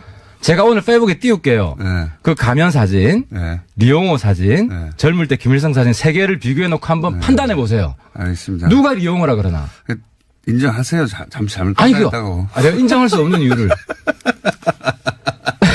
그러니까 리용호라고 하는 건 말이 안 되는 거예요. 그러니까 지금 김일성이 아니라고 하는 분이 두 파로 나뉘어 있는데 예. 한 분은 특정인이다. 예. 그래서 리용호 나오고 또 한 사람 누구 나오냐면 김일성 대역 배우다. 대역 배우다. 김일성 대역 배우면 김일성이지. 예, 김일성이다. 그러니까, 예. 그지? 그잖아요? 그리고 또 한 주장은 이거 오늘 방송 끝나게 계속 주장하실 거죠? 여기서 하고 내가 주장 안 해요. 왜? 내가 잘못 판단하면 대승적으로 평창 올림픽이 있는 동안 왜냐면 북한이 수용을 했는데 내가 뭐 떠들 필요가 있나요? 수용이라는 그러니까 건 김일성 가면이라고 수용한 게 아니라 안 들고 나오잖아, 적어도. 국내에서 괜히 시끄러우니까 안 하려고 하는 거죠. 그러니까 그 네. 북한이 바뀐 거지. 그러니까 김일성 가면이 아닌데도 시끄럽게 굴어가지고 그래서 바꾼 거죠, 그냥. 그거는 한번 인터뷰 해보세요. 인터뷰 해보시고. 그러니까 또 한 가지는 네. 자, 이게 이제 근거 1, 북한에서 미남이라고 하면 바로 김일성을 의미한다. 최고의 미남은 김일성이다. 알겠습니다. 기성세, 특히 북한 기성세대에게는, 알겠습니다. 집권층에게는. 네. 그리고 두 번째로는 이 반론을 펴는 사람이 두 가지 입장이 있는데 아까 조금 전에 반론, 예. 특정인이다. 특정인이다. 근데 특정인은 지금 김일성 대역 배우다 하는 건 김일성이고, 예. 그다음에 특정인이 아니고 네. 그냥 미남이다. 잘생긴 얼굴이다. 네. 그러면 이거는 제 주장을 반박한 게 아니라 네. 제 주장을 도와준 거다. 좀 전에 말씀드린 북한에서 미남이라고 하면 곧 김일성을 의미하는 최고의 미남은 그냥 미남이 아니라 실제로 김일성 잘생겼어요. 20대 한번 보세요. 그리고 키도 굉장히 김일성 크고. 잘생겼다고 말씀하십니다, 지금. 김일성 찬양했네, 내가. 그러니까. 고무 찬양. 지금 단위 시간당 용문자가 기록을 깨고 있어요. 뭐 기록 깨면 통장 100개씩 막 쏟아져요. 홍준표 대표 기록을 깹니까, 오늘? 깨어가고 있습니다. 그리고 어제 내가 놀랍네요, 숫자가. 공장장님 방송을 들었는데. 네. 그 이야기 하더라고. 어떻게 수령님 얼굴에 구멍을 뚫냐. 네. 내가 한번 물어볼게요. 네. 공장장님 눈에는 구멍이 있습니까? 없습니까? 김일성 가면을 본 적이 있어요? 없어요? 세상에서. 북한에서. 이거 있다. 답변해. 네. 공장장님 눈에는 구멍이 있어요? 없어요? 눈구멍이. 눈에 구멍은 없죠. 눈 구멍이라고 말을 하는 거죠. 눈구멍이 있죠. 그게 동공입니다. 아니, 실제 구멍이 뚫린 건 아니잖아요. 아, 그 안에 뚫려 있죠. 막혀 있죠. 어디 아니, 뚫렸습니까? 막혀 있는데 안에 구멍이 있죠. 그게 눈구멍이고 눈구멍을 다른 말로 하면 동공이에요. 공자가 구멍 공자예요. 네. 그러니까 3차원에는 구멍이 있는데 네. 이걸 2차원으로 형상화하면 구멍이 당연히 있어야죠. 또 하나 물어볼게요. 그 구멍을 누가 뚫었어요? 누가 뚫었습니까? 그거 가면 만든 기계가 뻥 뚫었겠죠. 네. 찍어가지고 프레스로. 당에서 뚫었죠. 당에서 노동당에서. 아니 북한 사람들 당에서 북한 뭐 저도 북한 연구하지만 노동당에서 뚫었죠. 결정을 해가지고. 노동당에서. 좋아. 이것은 김일성 최고전은 김일성의 가면이지만 그래서 우리가 공장이 아니라 노동당에서 직접 뚫기로 했어. 이거 왜냐하면 그 가면 제작을 누가 했겠습니까? 제작 결정을. 그 온 응원당 개개인이 한 게 아니잖아요. 응원당 개개인이 야 지금부터 뚫기 시작해 막 뚫어. 그게 아니잖아요. 아니, 가면 만든 곳을 뚫었겠죠. 아 그러니까 기계로. 결정을 누가 했냐고. 기계로. 아, 이번에 한국에 내려와서 네. 이 전반적인 행사를 기획하고 네. 제가 볼 때는 김여정이 결정했습니다. 왜 김여정이 결정했냐면 이거는 우리 할아버지지만 구멍을 뚫어도 좋아. 아 그렇지. 아니 구멍 안 뚫으면 쓰는 사람이 답답하잖아. 아니 수령님이 인민들을 생각하는데 이미 역대 누적 문자 돌파했습니다. 오늘 2배 갑시다 그럼. 자. 아니 논리가 너무 재밌긴 하네요. 계속 해보시죠. 아니 그러니까 이거는 당이 결정했고 당이 결심하면 인민은 한다가 북한 철학이에요. 당이 가면에 구멍을 뚫기를 결정했기 아니 뭐 가면에 구멍을 안 뚫으면은 장군님 입장에서 얼마나 인민들 답답하게 하는 거야. 이거 재밌으라고 하는 게 아니고 어떻게든 만들어 아니, 보려는 북한 거죠. 입장에서 이야기를 하는 거예요. 네, 알겠습니다. 아 그리고 또 마지막 하나. 마지막 이분은 이제 북한 전문가분들이 혹은 탈북자분들도 잘 모르시는 건데. 탈북자도 잘 모르는. 네, 잘 모르는 네. 건데 제가 지적을 합니다. 네. 뭐가 있냐면 네. 탈북자분들은 맞습니다. 북한 안에서는 네. 그런 응원 도구를 쓰는 것이 금지되어 있습니다. 네. 허용은 안 합니다. 네. 그래서 하지만 못 본 겁니다. 한 번도 북한 한 번도 안에서는. 못 본 건데. 북한에서는 못 본 겁니다. 못 본 그런데 건데. 네. 모르고 있는 게 뭐냐면은 북한 안에서 금지되어 있다고 해서 네. 북한 바깥에서 다 금지되지는 않습니다. 네. 예를 들어서 굉장히 신박한 논리들이 등장하고 있네요. 이거는 제가 어떻게 생각해내셨어요 이런 거? 저도 북한 전문가예요. 그러니까 이건 뭐냐면 구멍을 당이 뚫었다. 당이 뚫었지. 선녀가 뚫기를 결정했다. 그리고 할아버지 얼굴 구멍 뚫어 이렇게. 재밌다. 지금 어디까지 했나? 그러니까 북한 안에서는 금지되는 게 북한 바깥에서는 금지 안 되는 게 있다. 그 예를 들어서 그게 가면이다. 아니 가면뿐만 아니라 이번에 한국 노래 12곡 불렀어요. 네. 평창에서 네. 12곡 불렀는데 그중 10곡이 북한에서 금지곡입니다. 네. 예를 들어서 남자는 배 여자는 항구를 북한에서 부르다가 5분 만에 천통이 났어요. 천통이. 북한에서 부르다가 감옥 가신 분이 있어요. 그 친구를 둔 탈북자분이 제가 잘 아는 사람입니다. 그러니까 북한에서는 금지곡이지만 예. 이게 다른 거예요. 이게 다른 거예요. 그러니까 알겠습니다. 그럼 요번에 또 하나 모르는 게 뭐냐. 예. 제가 그거 물어볼게요. 아이돌이 한국말로 뭡니까? 글쎄 우리 그냥 아이돌이라고 부르죠. 아니 영어 공부 열심히 안 하셨구나. 네. 아이돌이 영웅 뭐 우상화가 영어로 뭔지 아세요? 우상, 영웅 뭐 이런 거잖아요. 그죠? 아이돌. 우상이 우상. 우상. 예. 북한의 우상화, 김일성 우상화가 아이돌라이제이션이에요. 아이돌이에요, 아이돌. 그래서 북한의 아이돌은 김일성이다. 그렇죠. 그런데 영어도 동원하시고. 우상화가 지금 김성태 돌파, 모든 기록을 다 돌파했어요. 모든 실버만의 문재인 예. 돌파. 진짜 모든 기록을 진짜 1,500통이 왔어요. 불났네. 예. 그러니까 요 이야기 내가 말씀드리면은 제가 말하려고 하다가 하도 재밌는 말씀을 하셔가지고 그냥 듣고 있습니다. 예. 박수! 요 이야기까지 합시다. 지금 다들 박수 치고 난리 났다.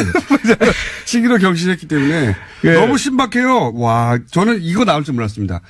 이것은 당에서 결정해서 구멍을 뚫었다. 이거 진짜 대단한 논리거든요. 그렇지. 아니 북한 사회 지금 구조상 누가 구멍을 뚫겠어요. 그럼 구멍 뚫는 거에 대해서 김정은이 동의한 거예요. 어떻게 동의 안 했는데 저런 현상이 발생합니까? 알겠습니다. 알겠고요. 그래서 제가 이제 이야기까지 드리려고 그랬는데 마무리 한번 해보시죠. 이야기. 네. 이번에 이제 김정은이나 김여정은 예. 북한의 정규 교육을 받지 않았습니다. 그렇죠. 해외에서 교육받았죠. 네, 해외에서. 예. 그래서 수령화로 세뇌돼 있지 않아요. 북한 주민들하고 완전히 달라요. 할아버지인데도 불구하고. 그리고 예. 김정은이 굉장히 파격적인 정치를 합니다. 네. 그래서 뭐 예를 들어서 김정일은 허용하지 않았던 핸드폰을 북한 안에 허용을 해서. 그래서 가면도 허용했다. 아니 그러니까 예. 신세대 우상화를 한국 와서 실험을 해본 거예요. 제가 볼 때는. 그러니까 우상화 방법이 아니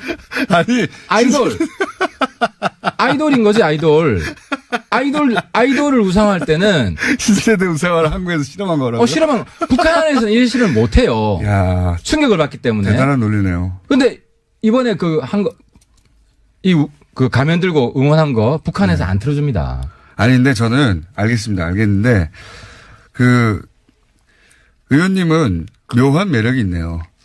예. 뭐랄까, 이 말도 안 되는 소리를.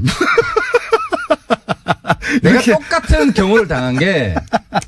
그럼 제가 한 가지만 질문드려볼게요. 한 가지만. 질문해보세요. 네. 이제, 그게 진짜 김일성 가면이었다고 쳐요. 근데 이제, 북한 응원단이 물어보니까 거짓말했어요. 아니라고. 예. 고은아이라고 그랬죠. 예. 고은아이. 어쨌든 북한 응원단에서는 김일성 아니라고 부인했어요. 근데 그러면 그것 자체가 최고 존엄에 대한 모독 아닙니까? 자랑스러운 김일성 가면을 쓰고 왔는데 그걸 아니라고 부인하는 게 아니, 그러니까 베드로도 아니고 북한 응원단들은 시키니까 한 거예요. 당이 시키니까 그냥 한 거예요.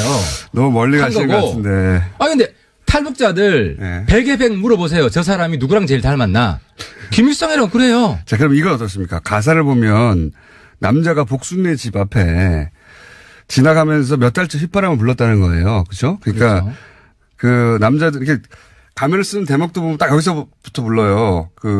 가면을 처음부터 쓰는 게 아니라 탁 쓰는 장면이 있잖아요. 그때가 이제 몇 달째 울었다. 몇 달째 복순네 집을 지나가다가 가슴이 설렜는데 나도 모르게 이제 사랑이 잘 안 되는 거죠. 그 집 앞에서 휘파람 부르고 이제 구애를 하는데 뜻대로 안 되는 거죠. 남자가 휘파람 부르는 건데 그럼 이 내용대로 하면 북한 여자 응원단이 김일성 가면을 쓰고 그 내용상으로 보면 복순의 집 앞을 김일성이 지나가다 가슴이 설렜어. 몇 달 동안 휘파람 부르고 그런데 그 노래를 우리 남한에 와서 여자 아이스 하키 팀한테 김일성 가면을 쓰고 김일성이 복순의 집을 지나다가 휘파람 몇 달째 불렀는데 가슴이 설레는데 안 나와가지고 안타까워 이런 내용을 응원했다는 겁니까? 그러니까 한번 생각을 해보세요. 앞뒤가 안 맞잖아요. 내가 설명해 드릴게요. 최고 존엄에 대한 모두가 아닙니까? 이거 그러니까 너무? 이게 다른 거예요. 김정은이 아버지랑 다른 게 예. 신세대 우상화를 하는 거예요. 신세대 아니 김정은은 연애 안 했을까요? 네, 알겠습니다. 김정은 연애했겠죠. 김일성은 연애 안 했겠어요? 저는 사실 뭔가 따박따박 논리적으로 한번 해볼까 하다가 의원님이 워낙 신박한 논리. 노동당에서 구멍을 뚫는 그러니까 결정이다. 우리 이렇게 공당들도 이제 나오니까 보수화된 거야. 보수화된 거야. 김정은이 훨씬 혁신적인 것이고 북한 안에서는 이런 실험을 못 하니까 알겠습니다. 네. 하늘에 있던 김일성을 네. 땅에 민중 속으로 이제 들여보낸 거예요. 이런 알겠습니다. 테스트를 해본 거고 테스트를 해보고. 이게 저 때문에 실험이 좌절된 거지. 실험이 좌절될 이거 끝까지 밀고 가실 거죠, 이거. 아니 오늘로 끝이지. 왜냐하면 뭐 네. 또 가면을 들고 나오면 모를까. 뭐 북한도 알아서 김일성 뭐 가면 안 들고 나오는데. 저희가 10분 동안 2,500통의 연 건 처음이에요. 이건 신기록, 세계 신기록이라고 봅니다. 앞으로 도저히 누구도 깰 수 없다고 봐요. 오늘로 이제 끝낼까요? 대미를 장식합시다 오늘. 저는 이거 진지하게 한번 얘기해볼까 하다가 너무 놀라운 논리로 들이대니까 그만큼 네. 김정은이 파격적인 정치를 하고 있는 거고. 알겠습니다. 예를 들어 네. 김여정이 제가 볼 때 임신 한 5개월째 됐어요. 그런 사람이 내려왔어요. 근데 그거는 너무 많이 나가시고 설사 그게 사실이라 하더라도 아니 그만큼 정성 들여서 왔고 정상회담을 간절하게 하고 싶고 그만큼 공을 들이고 있다는 거예요. 이 상황에서. 저희가 이제 앱도 있어요 따로. 예. TBS 방송 앱도 있거든요. 거기도 몇천 개 또 따로 왔다고 하네요. 이걸 누가 과연 깰 수 있을 것인가. 그러니까 의원님이 말씀을 많이 하시는 게 그냥 기록 달성에 유리할 것 같아가지고 제가 말을 많이 안 했습니다. 하여튼 앞으로도 계속 그것은 김일성 가면이 맞았다라고 나중에라도 하실 거로. 그러니까 김일성 가면이 아니라는 논리는 굉장히 허접해요.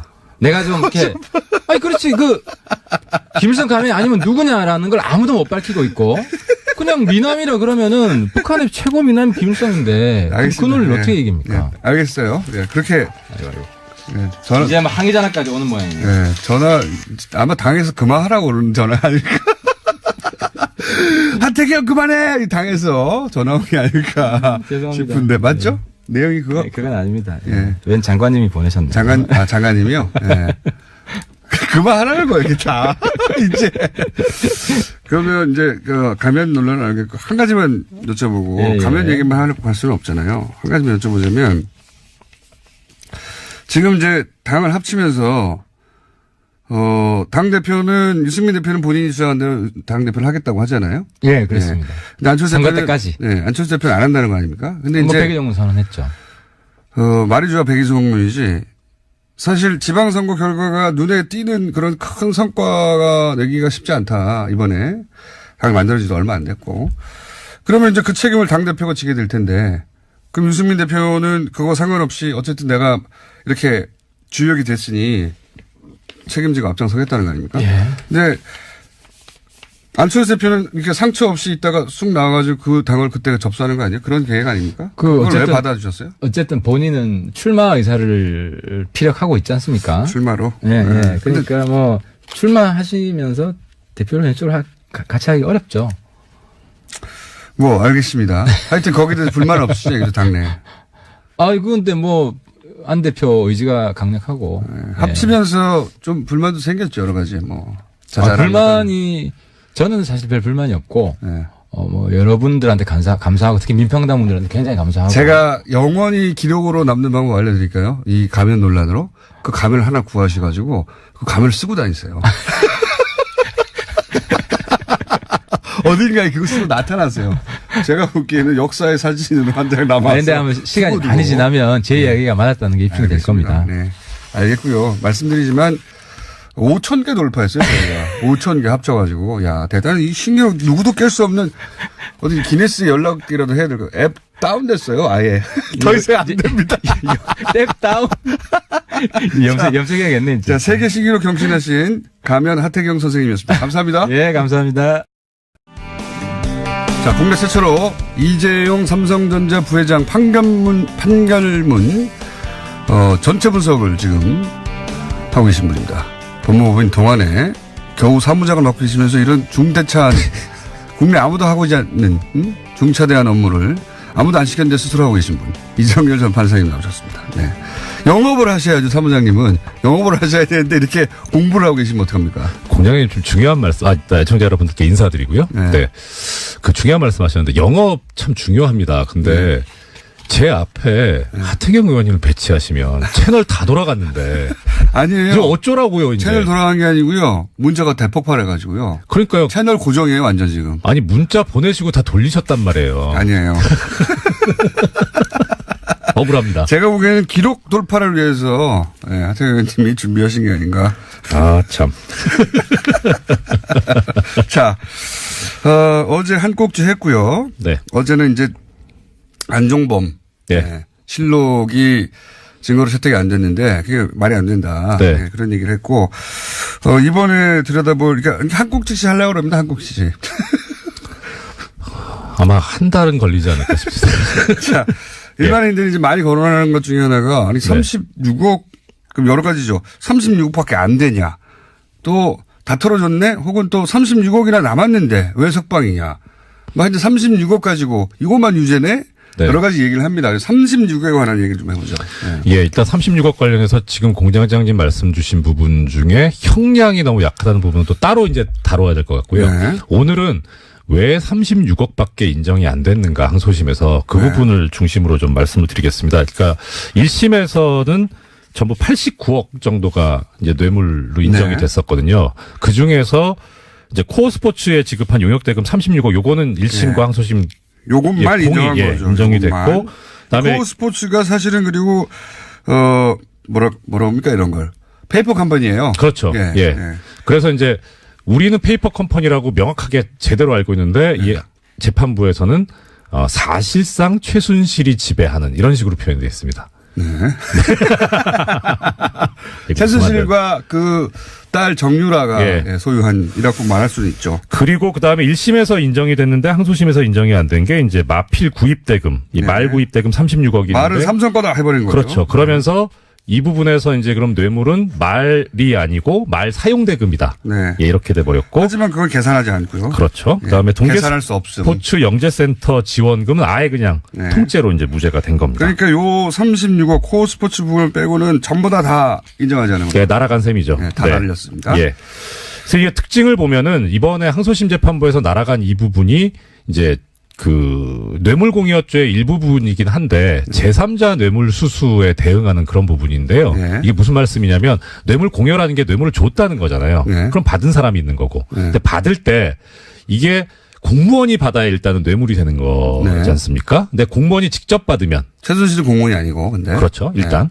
근데 공무원이 직접 받으면 단순 뇌물수수가 되고 네. 공무원이 아니고 이제 제3자가 받게 되면 제3자 뇌물수수가 그렇죠. 돼요. 네. 그러니까 제3자 뇌물수수에 대응하는 뇌물공여가 있고 네. 그냥 단순 뇌물수수에 대응하는 뇌물공여가 있는데 네. 이번에 전부 무죄가 나간 것은 제3자 뇌물수수에 대한 대응한 뇌물공여가 네. 다 무죄가 된 거죠. 최순실 쪽으로 돌려받은 우리식으로 표현하면 이제 우리식으로. 근데 네. 이제 이 재판부에서는 법원에서 뭐라고 인정을 했냐면 최순실과 박근혜는 서로 공동정범이다. 네. 그러니까 비록 공무원이 아니더라도 여기는 뭐 쉽게 말하면 패키지이기 때문에 네. 그러니까 여기는 이제 최순실이 받은 거는 단순 뇌물수수고 그 외에 이제 뭐 법인 예, 뭐 코어 스포츠는 어차피 페이퍼 컴퍼니니까 아까 말씀드렸던 대로 동계 스포츠 영재센터 여기 사단법인이거든요. 네. 그다음에 뭐 미르재단, 네. K스포츠 재단 이건 다 재단법인이고 네. 그러니까 이건 이제 제3자가 되는 거죠. 네, 뭐 그래서 이제 이 알겠습니다. 부분 날아갔어요. 예. 그런데 이제 문제는 이 제3자 뇌물수수하고 단순 뇌물수수하고 가장 큰 차이가 뭐냐면 법적인 요건에 부정한 청탁이라는 게 있어야 돼요. 그러니까 제3자가 받았는데 네. 뭔가 청탁을 받고 제3자한테 줬다는 거 아닙니까? 그렇죠. 예. 그것도 근데 공무원의 청탁을 받고 그냥 청탁도 아니고 부정한 청탁이에요. 그렇죠. 나쁜 청탁. 예. 그래서 지금 그러니까 결론적으로 보면 항소심 재판부는 부정한 청탁이 없다고 본 거였거든요. 그러니까 날려주려면 그렇죠. 제3자 뇌물을 날려주려면 부정하게 청탁을 받았어야 되는 건데 그렇죠. 청탁이 그걸 날려주려니까 부정한 청탁이 없다고 해야 되는 거 아닙니까? 그렇죠. 예. 예. 예. 그래서 이제 부정한 청탁이 없다고 하는 것까지는 그렇다 쳐도 이 항소심 재판부가 참 과감하게 한 게 부정한 청탁이 있으려면 네. 일단 부탁을 해야 된다는 거잖아요. 이쪽에 동기가 있어야죠. 그렇죠. 현안이 있어야죠. 범죄를 저지른 쪽에서 이런 이유로 청탁을 했다. 그렇죠. 그렇죠. 예. 예. 탁월하십니다. 저는 이렇게 법률 공정위처럼 용어. 말을 쉽게 못하죠. 그러니까 법률 용어 너무 많이 나옵니다. 어쨌든. 예. 그래서 그런 이제 동기, 현안이 있어야 되는데 그 현안이 뭐냐면 이재용 피고인으로 이 경영권이 승계되기 위한 승계 작업이라는 거예요. 그러니까 삼성은 아빠한테서 네. 아들로 이걸 넘겨야 되는데 이게 어려웠어요. 네. 그러니까 요걸 하려고 청탁을 했다. 그렇죠. 이게 이제 승계 작업. 예. 네. 그게 이제 특검 쪽의 주장이기도 했고 1심에서 유죄가 됐던 부분 중에 하나이기도 했어요. 20년째 삼성에 문제가 되고 있는 거죠. 이 승계 그렇죠. 작업. 예. 네. 대대손손. 20년째. 예. 네. 그런데 이 항소심 재판부 이번에는 이 승계 작업이 없었다. 이게 이제 진짜 웃긴 겁니다. 전 국민이 다 알고 20년 전 국민이라고 하진 않을게요. 최소한. 아주 많은 국민들이 알고 예. 삼성 관련해서 삼성 승계와 관련한 문제 기사만 해도 수만 개가 쏟아져 나올 거예요. 검색하면. 그렇죠. 근데 이게 없다는 겁니다. 그런 현안이 없다. 대답. 심티네요. 대범하고 대단해요. 네. 네. 정말. 이렇게까지 막 할 수가 있는가. 이제 그거는 이제 우리 이제 판단이고. 예. 그럼 도대체 무슨 논리로 이렇게 했느냐. 그러니까 첫 번째는 제일 1번으로 내세운 게 증거가 없다는 거였거든요. 네. 근데 뭐 증거가 있고 없고는 둘째 치고. 네. 이제 문제가 됐던 부분이 그거예요. 판결문에 나오는데. 그러니까 이 삼성 SDS나 이제 제일모직 무슨 경영권 방어를 위한 강화 합병 이런 것 일련의 절차들이 사실들이 있었잖아요. 이걸 그럼 어떻게 봤냐 이 재판부에서는 판결문에 뭐라고 나오냐면 이런 게 있었다. 네. 있었고 이게 결과적으로는 승계 작업에 도움이 되기도 한다. 이게 부자가 됐다는 거 아니에요? 그러니까요. 한마디로. 예. 그러니까 주인이 됐다는 거죠. 예, 부자가 됐다는 거예요. 예. 그러니까 그런 효과가 있다는 거를 그거는 인정하는데. 그건 부인할 수가 없으니까. 예. 근데 이거를 평가해 볼 때 결국 이게 뭐가 문제냐면 결과적으로 그렇게 된 우연히 것일 그렇게 뿐이고. 됐을 뿐이라는 거 아닙니까? 그렇죠. 이 승계 작업이라는 목적을 가지고 한 건 아니다. 그냥 하다 보니까 좋은 결과가 나와서 땡큐 이런 거잖아요. 우연이라는 거죠. 그러니까요. 예. 이 대단하지 않습니까, 정말? 그냥 이렇게 했는데 예. 결과가 좋아요. 예. 와, 좋겠다. 이 정도에 그치는 거예요? 하지만 이건 다 우연이 된 거지. 우연이죠. 예. 계획하지 않았다. 그렇죠. 그런 목적이 승계 없었다. 작업 아니다. 예. 와, 이 진짜 대범합니다. 그 다음에 진짜 막 하는 거예요. 이제 뇌물이 되려면 어떻든 이제 공무원이 어떤 청탁이 있다, 청탁을 받는다라는 그런 거를 인식을 해야 되는데 예. 그럼 이제 문제는 이런 현안이 있었느냐 예. 그런 거에 대해서 박근혜 피고인이 몰랐다, 뇌물 받는 쪽에서. 그러니까 둘 다죠. 저쪽에서는 그렇게 하면 우리가 부자가 되는지 몰랐어. 삼성은 그걸 이 재판부를 니네 몰랐어. 부자가 되긴 됐는데 부자가 될지 몰랐겠지 니네들은. 내가 고기를 맛있게 먹는데 여기에 단백질이 있는지도 몰랐어. 그러니까 삼성을 알 리가 없어. 이렇게 해준 거고요. 그렇죠. 삼성은 그냥 막 합병하고 이거 복잡하게 했더니 부자가 됐어. 그래 니네 몰랐겠지. 이렇게 인정해 준 거고요. 그렇죠. 그다음에 이제 박근혜 대통령한테는 삼성이 그렇게 하고 있다는 걸 몰랐다는 거 아니에요. 또. 몰랐죠. 서로 몰랐다고 해줘야 되거든요. 둘 그렇죠. 다. 예. 서로 이제 이게 공통된 양해와 인식이 있어야 한다 이런 식으로 표현하고 있는데 그런 게 없었다는 거죠. 서로 몰랐다는 거죠. 그래서 그럼 왜 이렇게 또 받느냐? 예. 여기도 이제 증거가 없다. 여기서 이걸 없애려고 하려고 이제 저희가 첫 시간에 얘기했던 안종범 실력을 날려버린 거죠. 그렇죠. 이게 가장 큰 증거였었는데 그게 예. 날아간 거죠. 안종범 실력을 그래서 날린 겁니다. 예. 박근혜도 몰랐고 삼성도 몰랐으니까 아무도 몰라서 우연이야 이런 거 아니에요. 그러니까 어제도 말씀드렸었는데 이 안종범 종범실록이 왜 중요하냐면 예.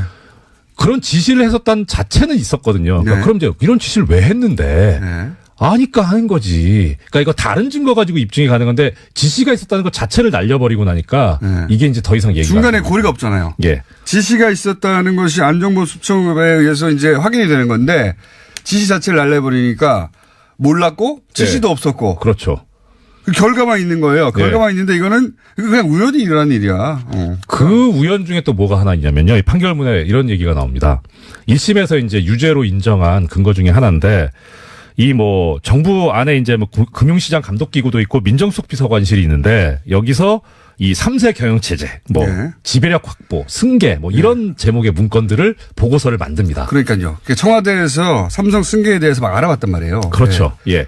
그래서 1심에서는 이제 문제는 이게 박근혜 피고인 증인의 증언이 없기 때문에 실제로 보고가 됐는지까지는 모르겠으나 보고됐을 가능성이 높지 않냐. 그렇죠. 수석들이 만든 건데. 그렇죠.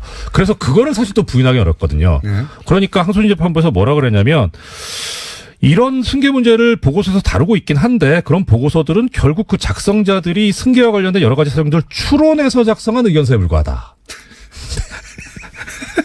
자기들이 머릿속에 소설 썼다는 거잖아요. 그렇죠. 추측해서 소설을 썼죠. 그래서 아무 의미가 없다는 겁니다. 그래서 이런 보고서 내용을 알고 있었다고 하더라도 승계 작업 추진까지 알고 있었다고 보기는 어렵다. 보고서에 그렇게 써 있는데 예. 이건 자기들 마음대로 생각하기 때문에 네. 이건 자기들 마음대로 생각한 거지 실제 일어나는 일을 알았을 리는 없다. 그렇죠. 이게 무슨 말입니까? 말도 안 돼요. 말 자체가. 이 공장장님 혈압을 좀 낮춰드리긴 해야 되는데 압권이 하나 있는데 네. 시간이 어떨라도 모르겠어요. 자, 그럼 1분 내에 끝내시고 예. 압권을. 이제 제3자 뇌물수수 부분은 부정한 청탁이 없었으니까 무죄가 됐다 치고 네. 단순 뇌물수수는 유죄가 됐어요. 네. 거기는 부정한 청탁이 요건은 아닌데 네. 그래도 범행이 있으면 동기가 있어야 될 거니까 왜 줬냐. 예. 돈을 예. 36억 왜 줬냐 이거예요. 예. 거기에 네. 대해서 재판부가 뭐라고 판단을 써놓고 있냐면 이 대통령이 이렇게 강력한 권한을 갖고 있기 때문에 네. 삼성그룹 전체 계열사들의 기업 활동이 대통령 직무집행과 직간접적으로 관련돼 있으니까 도움을 받거나 최소한 불이익을 받지 않도록 하기 위해서 그랬다. 그게 그냥 했다는 거예요. 한마디로 말하면. 그냥. 일반적인 기업 그냥 활동에서. 36억 그냥 줬다는 거예요. 그렇죠. 이 말은 대통령이 화나면 안 되잖아. 이런 거예요. 예. 하나 우리가 망하잖아.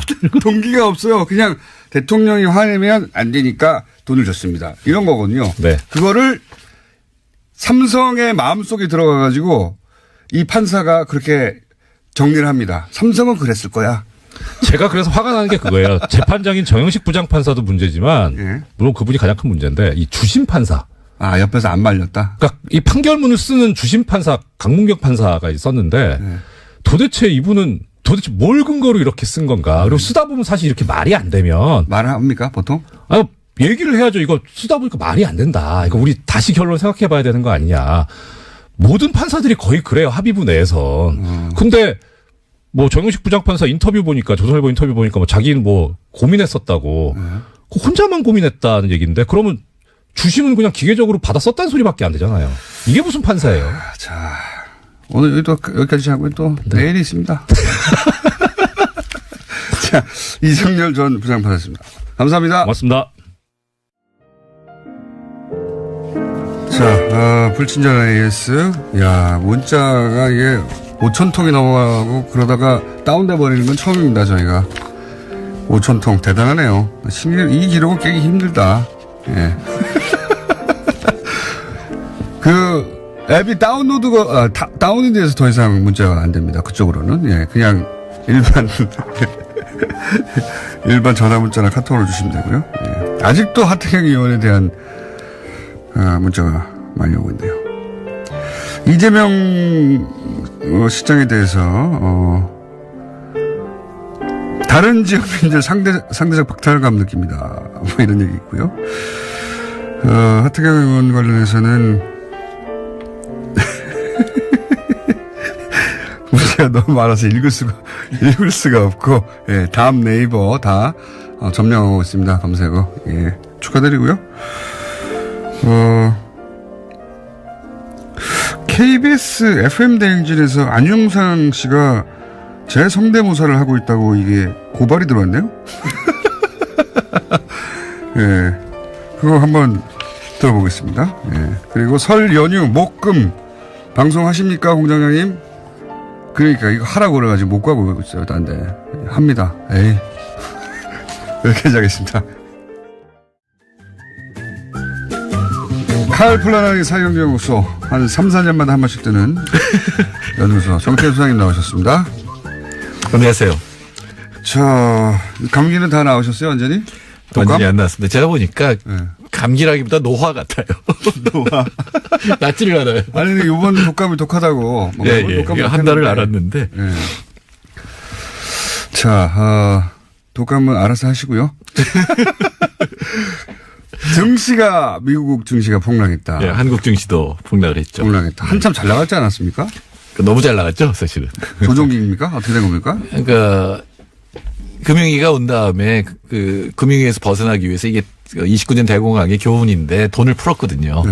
그러니까 이른바 양적 완화라고 하는 사실은 경제 역사에서 해본 적이 없는 일을 했어요. 장기 채권을 은행이 사들이면 결국 돈이 풀릴 거 아니에요. 그걸 한 8년간 하다 보니까 이 돈은 많은데 쓸 데가 없잖아요. 경기는 나쁘니까 어디 투자할 데는 없고. 그게 결국은 자산 쪽으로 몰려갔고 그게 부동산이라든가 아니면은 증시가 계속 올라가는 그 원인이 됐는데 이게 너무 올라가고 지금 미국 경기가 살아나거든요. 이제 금리가 올라갈 것이다. 근데 금리가 올라가면 이제 주가가 폭락할 수 있고 그런 돈이 빠져나갈 수 있습니다. 예, 사인이 오니까 이제 폭락을 한꺼번에 했는데 두 가지 해석이 있습니다. 하나는 자연스러운 조정이다. 너무 많이 거품이 끼었으니까 슬슬 빠진다. 이건 IMF 같은 쪽에서 하는 얘기고요. 그다음에 투자자문사 쪽은 폭락 얘기를 하고 있어요. 이건 폭락이다. 예, 이제 진짜 대폭락이 일어날 거죠. 근데 투자자문사는 보통 폭락이라고 얘기하면 안 되잖아요. 그러니까요. 그러니까 이게 말하자면 견제를 하는 거죠.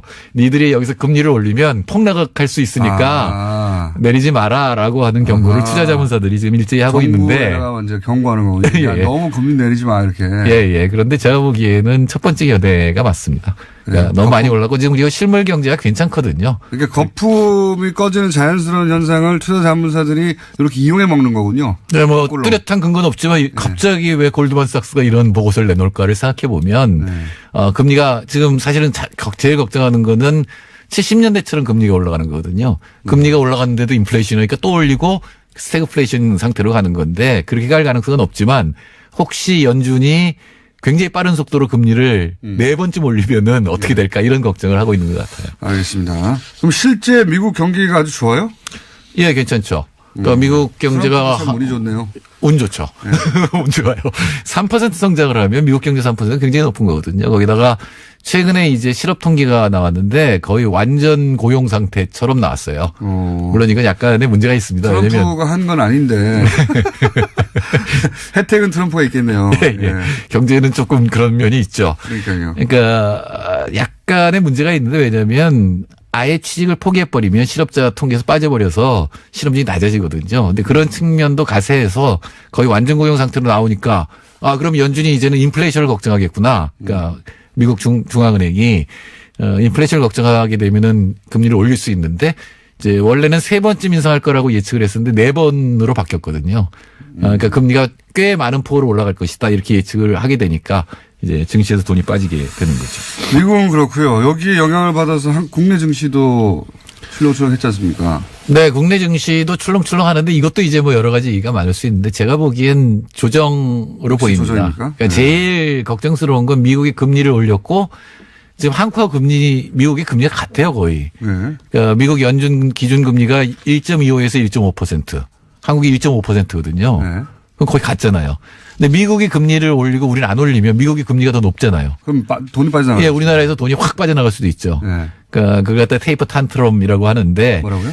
테이퍼 텐트럼이라고 하는 거는 놀래갖고 발악한다 이런 거고 갑자기 돈이 빠져나간다. 예, 테이퍼라고 하는 금융 완화를 속도를 늦춘다는 뜻이거든요. 근데 그게 2013년에 한 번 있었어요. 버냉키가 금리 인상을 한다 그러니까 동아시아나 세계 제3세계 쪽에서 일시에 돈이 빠져나와서 미국으로 향하면서 폭락을 했었거든요. 네. 근데 그때는 정말로 계속 이제 양적 완화를 하다가 방향을 바꾼다니까 그런 일이 일어났지만 사실은 그때부터 지금까지 금리 인상할 것이다라는 얘기는 계속 해왔거든요. 그렇기 때문에 그렇게 큰 변화는 있을 것 같지 않고요. 그러니까 미국의 금리 인하에서 과연 우리나라에 유입돼 있던 이 외국 자본들이 확 빠져나갈 건가 하는 우려에 대해서 그렇지는 않을 거다 이렇게 말씀하시네요. 왜냐하면 2월에 약 2주 동안에 확 빠져나갔어요. 한 30억 달러 빠져나갔는데. 그때는 왜 빠져나갔습니까? 그러니까 그 국내 증시가 폭락을 하고 이러니까 이제 빠져나가는 거죠. 빠져나가면 폭락하고 이런 건데 사실 1월에는 유입이 훨씬 많았거든요. 1월에는 한 30억 달러 유입됐다 2월에 빠져나갔고. 똔똔이네요. 예, 이거는 그러니까 변동이 굉장히 심하게 굉장히 불안한 거예요. 지금 어느 방향으로 갈지 예측을 못 하니까 불안하게 왔다 갔다 하는 거지 계속 빠질 것이다 이렇게 보기는 힘듭니다. 왜냐하면 한국 경제도 상당히 좋거든요, 지금. 한국 경제도 지금 좋다고. 네, 수출이 뭐. 그렇게 좋은 거는 특히 중국이 6% 중국의 위기설은 많았는데 6% 이상 성장을 그러니까 정부 예측보다 높게 성장을 한 걸로 나타났거든요. 우리도 그렇다면서요. 우리 정부 예측보다 높게 나오고. 그리고 인도가 또 그렇게 나오고 러시아하고 브라질이 다 좋아요. 작년 말에는 우리 정부가 너무 높게 잡았다 안 될 거라고 하셨는데 정부보다 더 높게 나올 것 같다고 또 며칠 전에 말씀하셨죠. 그러니까 좋은 거예요 현재. 예, 사실은 보수 정부 9년 동안은 1%씩 틀렸어요. 매년 높게 잡고 낮게 나왔는데 금년에는 제가 보기에는 거꾸로 나올 거예요. 예, 정부가 예측한 것보다 조금 더 높을 것 같습니다. 이건 어떻습니까? 부동산 이럴 때는 또 부동산이 문제잖아요. 그러니까 한국도 그러면 따라 올리게 될 거예요. 아마 5월 달에 연준이 0.25% 올릴 가능성이 대단히 높은데 그렇게 되면 미국이 더 높아지잖아요. 그러면 아무래도 미국보다는 한국이 더 금리가 높은 상태를 유지를 해왔거든요. 그러니까 한국도 이제 올릴 건데 한국이 금리 인상을 급하게 할 수 없는 이유는 부동산, 그러니까 가계부채 때문이죠. 워낙 가계부채가 크니까 그렇죠. 그 이자 부담이 커지니까 한데 사실은 최경환 부총리 때 최경환 씨가 8개월 했는데 그동안에 0.75%를 낮췄어요. 2.25에서 1.5까지 지금 떨어뜨린 상태이기 때문에 이거 지나치게 낮춘 거거든요. 근데 지금 경제 상태가 그때보다는 좋거든요. 그때는 대출 많이 하라고 그런 거고요. 예, 그때는 이제 부동산 경기 살리려고 했던 건데 경기 나쁜데 이제 금리를 낮췄던 거가 1.5니까 근데 그 전에는 2.25였잖아요. 거기까지는 갈 거다. 예, 거기까지는 올려도 실물 경제가 더 좋기 때문에 실물 경제 타격은 없는데 대체로 하느니 천천히 올릴 것이다라는 게 제 생각입니다. 그러면 우리 부동산은 어떻게 여기 반응할까요? 아무래도 지금 정부의 정책은 부동산 너무 올리면 안 된다잖아요. 그렇죠. 그러려면 금리를 어느 정도 올리는 게 정상이거든요. 그러니까 아마 정부는 자산세라든가 여러 가지 정책 수단하고 금리하고 이렇게 서로 조합을 하려고 할 거예요. 근데 금리 인상은 굉장히 강력한데 둔탁해요. 부동산에만 영향을 미치는 게 아니라 온갖 군데 다 영향을 미치기 때문에 아마도 금리 인상은 최대한 천천히 하고 다른 정책 수단을 가지고 부동산 경기를 조절하려고 할 겁니다. 정상입니다. 그런 정책이. 그렇군요.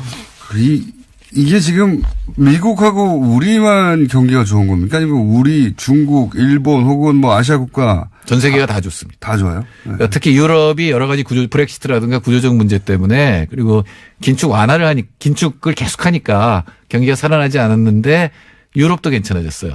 세계 경제 호황기라고 볼 수도 있네요. 회복기라고까지는 할 수 있어요. 여태까지 국제기관들이 회복을 그동안 5년 이상 회복할 것이다라고 얘기했는데 항상 안 됐거든요. 근데 작년 말부터는 일제히 회복은 확실하고 그 속도가 문제다라는 식으로 이 논조가 바뀌었거든요. 거시경제 차원에서는. 네, 특히 중국과 인도 이쪽이 지금 뭐 워낙 경제가 좋았어. 오늘 너무 전문적인 이야기를 진지하게 했네요. 여기까지 하겠습니다.